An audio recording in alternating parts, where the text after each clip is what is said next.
Om Shanti. Good morning. आज मीठे बाबा के 12 जनवरी 2024 के अनमोल महावाक्य सुनते हैं। मीठे बच्चे, अपने को आत्मा समझ आत्मा भाई से बात करो। ऐसी दृष्टि पक्की करो तो भूत प्रवेश नहीं करेंगे। जब कोई में भूत देखो तो उससे किनारा कर लो। प्रश्न है, बाप का बनने के बाद भी आस्तिक और नास्तिक बच्चे हैं, वे कैसे? उत्तर, आस्तिक वह है जो ईश्वरीय कायदों का पालन करते हैं, देही अभिमानी रहने का पुरुषार्थ करते हैं, और नास्तिक वह है जो ईश्वरीय कायदों के खिलाफ भूतों के वश हो आपस में लड़ते झगड़ते रहते हैं। आस्तिक बच्चे देह सहित देह के सब संबंधों से बुद्धि योग तोड़ अपने को भाई भाई समझते हैं, और नास्तिक देह अभिमान में रहते हैं। ओम शांति। पहले पहले बाप बच्चों को समझाते हैं, हे बच्चे, बुद्धि में सदा ये याद रखो, शिव बाबा हमारा सुप्रीम बाप भी है, सुप्रीम शिक्षक भी है और सतगुरु भी है। यह पहले पहले बुद्धि में जरूर आना चाहिए। हर एक अपने को जान सकते हैं, हमारी बुद्धि में आया हुआ नहीं। अगर बुद्धि में याद आता तो आस्तिक है, और यही नहीं आता है तो नास्तिक है। स्टूडेंट की बुद्धि में फट से आना चाहिए, टीचर हमारा आया हुआ है। घर में रहते तो वह भूल जाता है, उस रुहाब से बहुत कोई मुश्किल समझते हैं। हमारा सुप्रीम बाबा आया हुआ है, वह टीचर भी है और वापस ले जाने वाला सतगुरु भी है। याद आने से ही खुशी का पारा चढ़ेगा, नहीं तो अपने ही दुख दर्द दुनिया की छी बातों में भिन्न भिन्न ख्यालातों में बैठे रहते हैं। दूसरी बात, बहुत करके बच्चों से पूछते हैं, विनाश में बाकी कितना समय है? बोलो, यह पूछने की बात नहीं है। पहले तो यह हमको किसने समझाया उसको जानो। पहले बाप का परिचय दो। आदत पड़ी हुई होगी तो समझाएंगे, बाबा का परिचय देंगे, और नहीं तो फिर बाबा कहते भूल जाएंगे। बाबा कितना कहते हैं अपने को आत्मा समझो, दूसरों को भी आत्मा की दृष्टि से देखो, परंतु वह दृष्टि बाबा कहते हैं ठहरती नहीं है। रुपए से एक आना भी मुश्किल बैठता है, जैसे बुद्धि में ठहरता ही नहीं। तो बाबा कहते हैं ये कोई बाप श्राप नहीं देते हैं, रियल फैक्ट बताते हैं। ये तो समझाते हैं कि ज्ञान बहुत ऊंचा है, राजाई स्थापन होती है, रंक से लेकर क्या बनते? राव बनते हैं। राव तो बहुत थोड़े बनते हैं, बाकी रंक नंबरवार होते हैं। लास्ट नंबर वाले की बुद्धि में कभी कोई बात बैठ न सके, तो पहले जब किसको भी समझाते हो तो शिव बाबा का 32 गुण वाला चित्र, किरणों वाला चित्र है ना अपने पास, वो उस पर समझाना चाहिए। उसमें लिखा हुआ है सुप्रीम फादर, सुप्रीम टीचर और सुप्रीम सतगुरु। पहले जब यह निश्चय होगा कि समझाने वाला सुप्रीम फादर है, तो फिर संशय नहीं लाएंगे। बाबा भी अगर ये स्थापना कोई कर नहीं सकते। तुम जब समझाते हो यह स्थापना हो रही है, तो उन्हों की बुद्धि में ये जरूर आना चाहिए, इन्हों को समझाने वाला कोई पावरफुल सुप्रीम है। कोई मनुष्य मात्र तो ऐसे कह नहीं सके कि यह राज्य स्थापन हो रहा है, अच्छा काम करो अच्छा फल मिलेगा, इतना बोलते हैं, लेकिन राजधानी स्थापन करना ये परमात्मा के सिवाय और किसी का काम नहीं। तो पहले पहले बाप का निश्चय पक्का कराना है। हमको परमात्मा बाप पढ़ाते, यह कोई मनुष्य मत नहीं, यह ईश्वरीय मत है। नई दुनिया तो जरूर बाप द्वारा ही स्थापन होगी ना, पुरानी दुनिया का विनाश ये भी बाप का ही काम है। जब निश्चय जब तक पक्का नहीं होता है तो पूछते ही रहेंगे, सवाल पे सवाल, सवाल पे सवाल, ये कैसे होता है। इसलिए पहले पहले श्रीमत की बात बुद्धि में बिठानी पड़े, तब आगे समझ सके। नहीं तो मनुष्य मत समझ लेते हैं, हर एक मनुष्य की मत अलग है, मनुष्यों की मत एक हो न सके। लाखों करोड़ों लोग हैं तो उनकी मतें भी उतनी ही हैं। पिंडे पिंडे मतिर्भिन्ना, कुंडे कुंडे नवम पयः, जातो जातो नवाचरः नवा वाणी मुखे मुखे। तो बाबा कहते हैं हर एक पिंड की बुद्धि अलग अलग होती है, हर एक कुंड का पानी भी अलग अलग होता है। जातो जातो नवाचरा, हर एक जाति का आचरण अपना अपना होता है। नवा वाणी मुखे मुखे, हर एक की वाणी अलग अलग। भले लैंग्वेज एक ही बोलेंगे, हिंदी मराठी इंग्लिश जो भी कुछ है, लेकिन हर एक का टोन भी अलग होगा। तो इस समय तुमको मत देने वाला एक ही है, उनकी श्रीमत पर कायदे से चलना वह भी मुश्किल है बड़ा। बाबा कहते देही अभिमानी बनो, ऐसा समझो हम आत्मा भाई से बात कर रहा है, तो फिर लड़ना झगड़ना कभी हो ही नहीं सकता है। भाई भाई के साथ झगड़ेगा नहीं।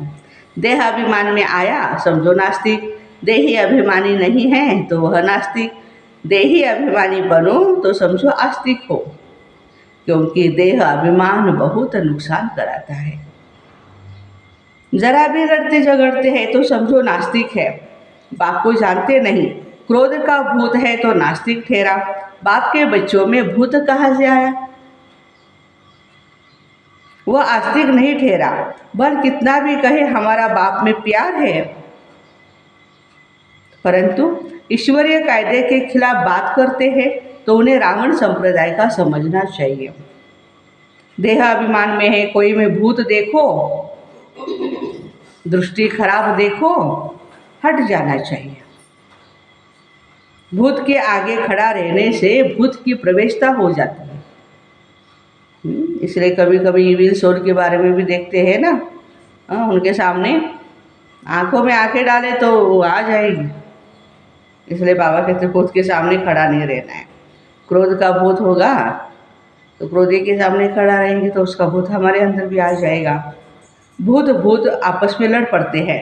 भूत आए तो पूरा नास्तिक है। कल भी हम मोराए में गए थे हमारे यहाँ, तो वहाँ पर भी हमने देखा इविल सोल कैसे काम करती है। एक में 5-6 आत्माएं आई है। कोई वकील है, उसमें कोई डॉक्टर है, कोई मुसलमान है, अलग अलग अपने अपने लैंग्वेज में बातें करते हैं। वकील भी खाली केस कोर्ट कचहरी की बातें करता, ये वो टीचर तो इंग्लिश में बोल रहा था, इंग्लिश का टीचर हूँ मैं। हर एक का अपना अपना समझ में आ रहा था कि कौन बोल रहा है। और जैसे वहाँ पे हमने 5-10 हज़ार लोग तो कम से कम होंगे, उनको नॉलेज सुना है बाबा का। 2 बाप है, टीचर है बाबा। तो वो आत्मा बोल रही थी तुम्हारा ओम शांति का नॉलेज बंद करो, कुछ नहीं सुनाओ हमें, बंद करो। ये प्रैक्टिकल कल की बात है। तो बाकी के लोगों को भी बाबा ने बाबा का संदेश तो देना ही था, व्यसन मुक्ति का भी दिया, नशा मुक्ति का, शुद्ध अन्न खाने के लिए भी प्रेरणा मिली सभी को। तो बाबा कहते हैं कि भाई ये सारे भूत आपस में लड़ते झगड़ते रहते हैं। देवताएं तो सर्वगुण संपन्न होते हैं, वह गुण नहीं है तो नास्तिक है। नास्तिक वर्षा थोड़े लेंगे, जरा भी खामी नहीं होनी चाहिए, नहीं तो बहुत सजा खाकर प्रजा में जाना पड़ेगा। भूत से दूर ही रहना चाहिए। क्या सुना? भूत से दूर रहना चाहिए। भूत का सामना किया तो भूत आ जाएगा। भूत से कभी भी सामना नहीं किया जाता है, उनसे जास्ती बातें भी नहीं करनी चाहिए। बाबा कहते हैं यह है ही भूतों की दुनिया। भूत जब तक निकले नहीं तो सजाएं भी खानी पड़ेगी, पद भी पा नहीं सकेंगे। अभी बाबा की बाबा भूत किसको कह रहे? काम क्रोध लोभ मोह अहंकार। लड़ाई तो एक ही है, कोई राव बन जाते हैं, कोई रंक बन जाते हैं।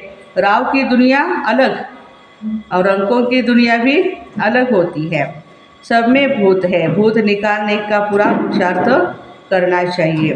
बाबा मुरली में बहुत समझाते हैं, किस्म किस्म के स्वभाव होते हैं, बात मत पूछो। प्रदर्शनी आदि में पहले पहले शिव बाबा का परिचय देना है।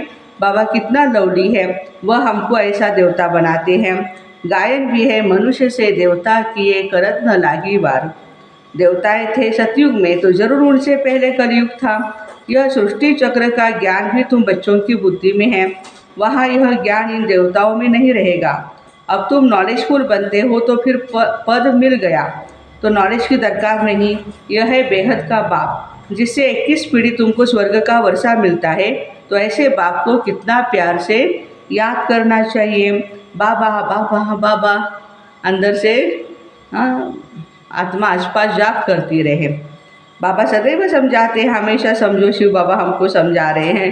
शिव बाबा इस रथ द्वारा, ब्रह्मा बाबा के रथ द्वारा हमको पढ़ा रहे हैं। वो हमारा बाप है, टीचर है और सतगुरु है। यह है बेहद की पढ़ाई। तुम बच्चे समझते हो पहले हम बहुत तुच्छ बुद्धि थे, इस कॉलेज का कोई को भी ज़रा भी पता नहीं है, इसलिए समझाने के समय अच्छी तरह से घोट घोट करके समझाओ। श्री कृष्ण की तो बात ही नहीं, बाबा ने समझाया श्री कृष्ण का कोई चरित्र है नहीं, सिवाय शिव बाबा के। ब्रह्मा विष्णु शंकर के भी चरित्र नहीं, चरित्र है ही एक का, जो मनुष्य को देवता बनाते, विश्व को हेविन बनाते। तुम उस बाप की श्रीमत पर चलते हो, बाबा के मददगार हो। बाप नहीं होता तो तुम कुछ भी कर नहीं सकते। तुम अभी वर्थ नॉट अ पेनी से वर्थ पाउंड बन रहे हो। अब नंबरवार पुरुषार्थ अनुसार तुम जान गए हो। पहले पहले है बाप का परिचय। सतयुग में देवताओं के बेहद की बादशाही है, उनके राज्य में और कोई भी था नहीं। अभी तो कलयुग है, कितने ढेर धर्म हैं। यह एक ही आदि सनातन देवी देवता धर्म कब स्थापन हुआ, ये कोई की भी बुद्धि में नहीं है। तो बच्चों की भी बुद्धि में नंबरवार पुरुषार्थ अनुसार है, तो पहले बाप की महिमा पर अच्छी तरह से समझाना चाहिए। हम जानते हैं जरूर बाप से हमको पहचान मिली है। हाँ, बाबा ने हमें नॉलेज सुनाया है, इसलिए हम जानते हैं। बाबा कहते हैं सर्व का सद्गति दाता मैं हूँ, कल्प कल्प में तुम बच्चों को राय देता हूँ, अपने को आत्मा समझो और मुझे याद करो, तो आत्मा पति से पावन बन जाएंगी। आत्म अभिमानी भव, दूसरे को भी आत्मा समझने से तुम्हारी क्रिमिनल आय नहीं होगी। आत्मा ही शरीर द्वारा कर्म करती है। हम आत्मा है, ये भी आत्मा है, ये बहुत ही अंदर पक्का करना है। तुम जानते हो पहले पहले हम 100% पावन थे, फिर पतित बने, आत्मा ही बुलाती है बाबा आओ।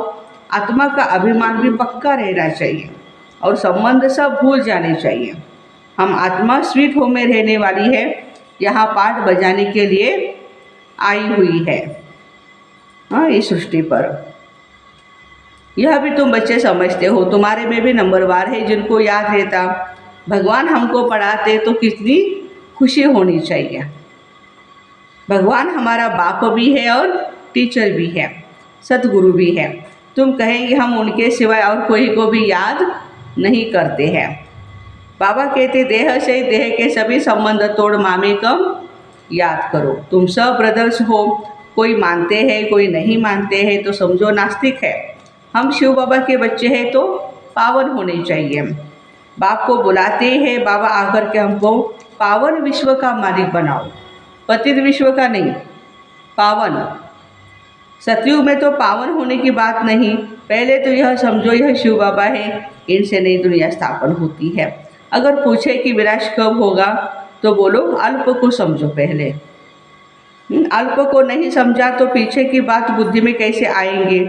हम सत्य बाप के बच्चे, सत्य बोलने वाले हैं। हम कोई मनुष्य के बच्चे नहीं हैं, हम शिव बाबा के बच्चे हैं, हम सत्य बाप के बच्चे हैं। भगवान आज भगवान उनको कहा जाता है जो सभी ब्रदर्स का बाप है। मनुष्य अपने को भगवान कहला न सके, भगवान तो है ही निराकार। वो बाप टीचर सतगुरु है, कोई मनुष्य बाप टीचर सतगुरु हो न सके। कोई भी मनुष्य किसकी सदगति कर न सके, भगवान हो न सके। बाबा है ही पतित पावन, पतित बनाता है रावण। बाकी यह सब है भक्ति के गुरु। यह भी तुम बच्चे समझते हो, जो यहाँ आते हैं वह आस्तिक बनते हैं। तो प्यारे बाबा कहते हैं कि हम सत्य बाप के बच्चे हैं, तो बेहद के बाप के पास आकर के निश्चय करते हैं, यह हमारा बाप टीचर सदगुरु है।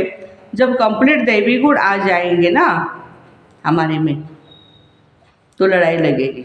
कब लड़ाई लगेगी? एक तो बाबा ने कहा पहले बाप को पहचानो, और दूसरा अपने अंदर दैवी गुण अच्छी तरह से धारण करो, तो लड़ाई लगेगी, विनाश होगा। समय अनुसार तो खुद समझेंगे। अब कर्मातीत अवस्था को पहुंच रहे हैं। अभी कर्मातीत अवस्था हुई कहाँ है? बहुत काम है, वही बहुतों को पैगाम देना है। बाबा से वर्षा लेने का तो सबको हक है। अब तो लड़ाई भी बहुत ज़ोर से होगी। फिर यह हॉस्पिटल, डॉक्टर आदि कुछ भी नहीं रहेंगे। बाबा बच्चों को सन्मुख समझा रहे हैं, तुम आत्माएं 84 जन्म शरीर धारण कर अपना पाठ बजाती हो। किसी के 70-80 जन्म भी होंगे। अभी जाना तो सबको ही है, विनाश होना ही है, गारंटी है। अपवित्र आत्मा वापस जा नहीं सकती। पावन होने के लिए बाप को जरूर याद करना चाहिए। मेहनत है, 21 जन्मों के लिए स्वर्गवासी बनना है। कोई कम बात है क्या? मनुष्य तो कह देते हैं फलाना स्वर्गवासी हुआ। अरे स्वर्ग है कहाँ, कुछ भी समझते नहीं। तुम बच्चों को बड़ी ही खुशी रहनी चाहिए। भगवान हमको पढ़ाते हैं, विश्व का मालिक बनाते हैं।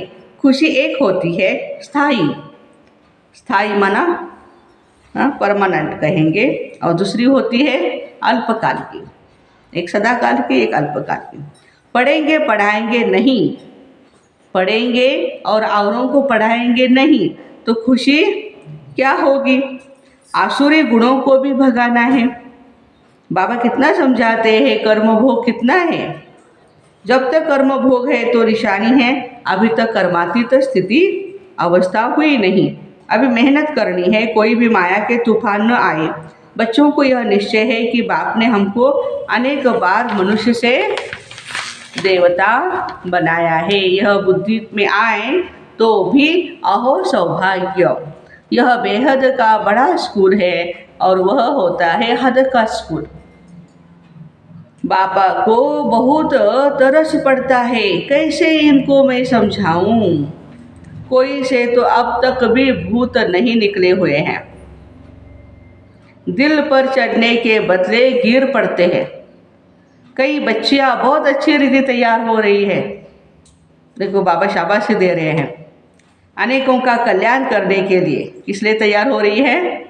अनेकों का कल्याण करने के लिए। अच्छा, मीठे मीठे सिक्के दे बच्चों प्रति माता पिता बाप दादा का याद प्यार और गुड मॉर्निंग। रूहानी बाप की रूहानी बच्चों को नमस्ते। हम रूहानी बच्चों की रूहानी माता पिता बाप दादा को याद प्यार, गुड मॉर्निंग और नमस्ते। वाह बाबा वाह, शुक्रिया बाबा शुक्रिया। धारणा के लिए मुख्य सार है, कोई भी बात ईश्वरीय कायदे के खिलाफ नहीं करनी है।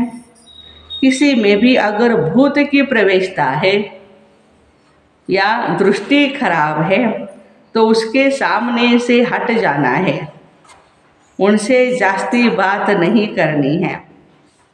दूसरी पॉइंट, स्थायी खुशी में रहने के लिए पढ़ाई पर पूरा ध्यान देना है। आसुरी गुणों को निकाल दैवी गुण धारण कर आस्तिक बनना है। वरदान, निश्चय और नशे के आधार से हर परिस्थिति पर विजय प्राप्त करने वाले सिद्धि स्वरूप भव। योग द्वारा अब ऐसी सिद्धि प्राप्त करो जो अप्राप्ति भी प्राप्ति का अनुभव कराए। निश्चय और नशा हर परिस्थिति में विजयी बना देता है। आगे चलकर ऐसे पेपर भी आएंगे जो सूखी रोटी भी खानी पड़ेगी। तैयार है? तैयार है?